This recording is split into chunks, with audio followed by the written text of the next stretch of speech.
Inilah kisah dua orang yang pernah dekat dengan Nabi Musa.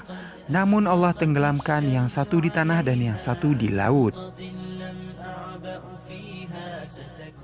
في القلب مشاعر أخفيها قد أشرقت الشمس عليها عن خطط لم أعبأ فيها ستكون بأيامي فرقا فحياتي قبل الحلقات تيه بضياع بشتاتي من دون نعيم الآيات Assalamualaikum warahmatullahi wabarakatuh. Menyimak kisah Nabi Musa alaihissalam sangat menarik. Kisah Nabi Allah yang dikirim untuk Bani Israel ini banyak tercatat di dalam Al-Quran, hadis dan riwayat-riwayat. Ada dua kisah dalam perjalanan dakwah Nabi Musa yang sangat bagus untuk disimak, di mana dua kisah tersebut menceritakan dua orang yang pernah dekat dengan beliau. Namun ternyata kedua orang itu Allah tenggelamkan. Yang satu Allah tenggelamkan di tanah dan yang satu lagi Allah tenggelamkan di laut. Siapa sajakah mereka? Berikut kita akan membahasnya.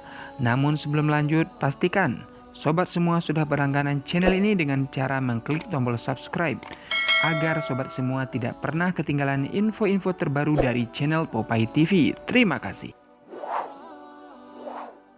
Yang pertama, Fir'aun. Mungkin sebagian dari sobat Popeye TV ada yang belum tahu akan kedekatan Nabi Musa alaihissalam dan Fir'aun. Nabi Musa merupakan anak angkat dari Raja Mesir ini. Kisah tersebut bermula pada suatu hari Fir'aun bermimpi Mesir terbakar hebat.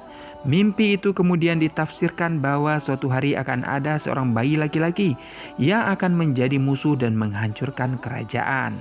Mimpi itu membuat Fir'aun memerintahkan pasukannya untuk menangkap dan membunuh bayi laki-laki, termasuk ibu yang sedang mengandung bayi laki-laki. Sungguh Fir'aun telah berbuat sewenang-wenang di bumi dan menjadikan penduduknya berpecah belah. Dia menindas segolongan dari mereka Bani Israel.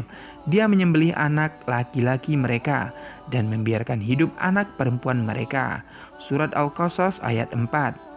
Ibu Nabi Musa Yukabat lantas merahasiakan kehamilannya dari prajurit kerajaan.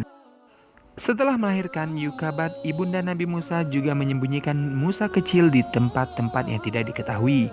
Hingga suatu hari Allah memerintahkan Yukabat untuk menghanyutkan Musa ke sungai Nil. Allah berjanji bakal mengembalikan Musa dan mengangkatnya menjadi seorang rasul. Di hilir sungai, istri Firaun menemukan Musa yang bersih dan bercahaya. Musa lalu dipungut oleh keluarga Firaun. Dia adalah penyejuk mata hati bagiku dan bagimu. Janganlah kamu membunuhnya. Mudah-mudahan dia bermanfaat kepada kita atau kita ambil dia menjadi anak, kata istri Firaun. Semenjak itulah Nabi Musa menjadi anak angkat dari keluarga Firaun dan Firaun menjadi ayah angkat dari Nabi Musa. Namun begitu, saat bersama keluarga Firaun, Musa kecil enggan menyusu pada orang lain. Istri Firaun lalu mencari ibu-ibu yang mampu menyusui Musa, hingga akhirnya Musa mau menyusu kepada Yukabat yang adalah ibu kandungnya sendiri. Singkat cerita, setelah diangkat menjadi rasul, maka Nabi Musa menyampaikan kebenaran kepada Firaun. Bersama Nabi Harun, Nabi Musa menemui Firaun dan mengajak untuk menyembah Allah. Namun Firaun menolak ajakan Musa. Dengan pongah ia mengaku sebagai Tuhan. Sampai beberapa kali azab turun pada Firaun. Bukannya malah beriman, namun ia tambah murka. Akhirnya Nabi Musa dan pengikutnya lari dari negeri Mesir. Sampailah di tepi Laut Merah. Allah perintahkan Musa untuk memukul tongkatnya ke laut, dan laut pun terbelah. Nabi Musa dan pengikutnya selamat sampai di seberang. Saat Firaun mengejar dan sampai di tengah laut, Allah satukan lagi laut yang terbelah. Tenggelamlah Firaun, orang yang pernah menjadi ayah angkat Nabi Musa tersebut. Maka kami siksa dia, Firaun dan bala tentaranya. Lalu kami lemparkan mereka ke dalam laut. Maka perhatikanlah bagaimana kesudahan orang yang zalim. Surat Al-Qasas ayat 40.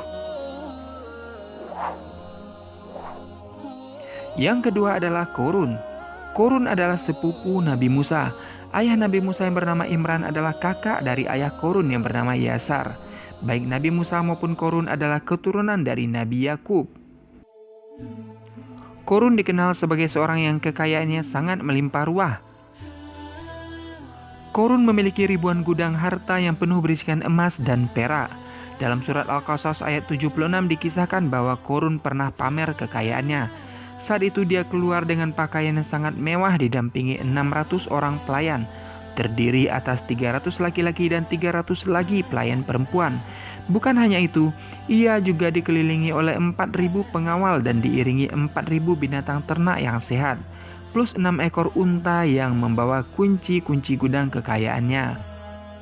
Namun sayang, Korun mempergunakan harta kekayaannya dalam kesesatan, kezaliman dan permusuhan, sehingga membuatnya menjadi orang yang sombong.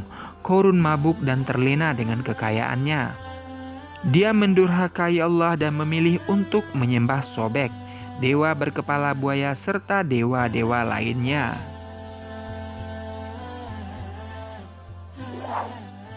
Korun tidak mengindahkan nasihat para mukmin yang memintanya untuk bersyukur kepada Allah atas segala nikmat harta kekayaan yang diberikan. Namun ia menolak dan berkata dengan pongah, seperti dikutip dari surat Al-Qasas ayat 78, "Sesungguhnya aku hanya diberi harta itu karena ilmu yang ada padaku." Tak hanya durhaka pada Allah, dia pun kemudian mengkhianati Nabi Musa. Al-Quran mensejajarkan pengkhianatan Korun ini dengan penolakan Fir'aun atas ajaran tauhid yang dibawa Musa, seperti yang disebut dalam surat Al-Ghafir ayat 23 sampai dengan 24.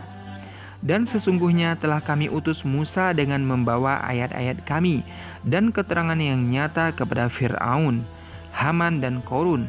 Maka mereka berkata, ia adalah seorang ahli sihir yang pendusta.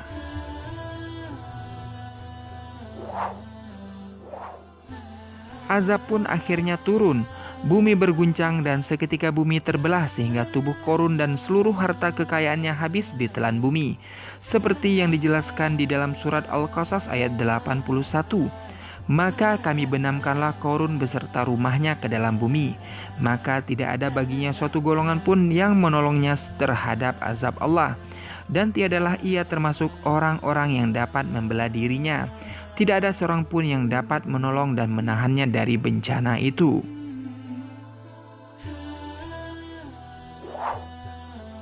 Itulah dua orang yang pernah dekat dengan Nabi Musa. Yang pertama Fir'aun yang pernah menjadi ayah angkat Nabi Musa. Dan yang kedua adalah Korun yang merupakan sepupu dari Nabi Musa.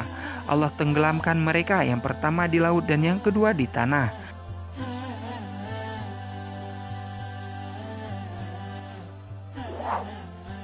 Pelajaran yang dapat diambil dari dua kisah tersebut adalah kesombongan merupakan awal dari kebinasaan.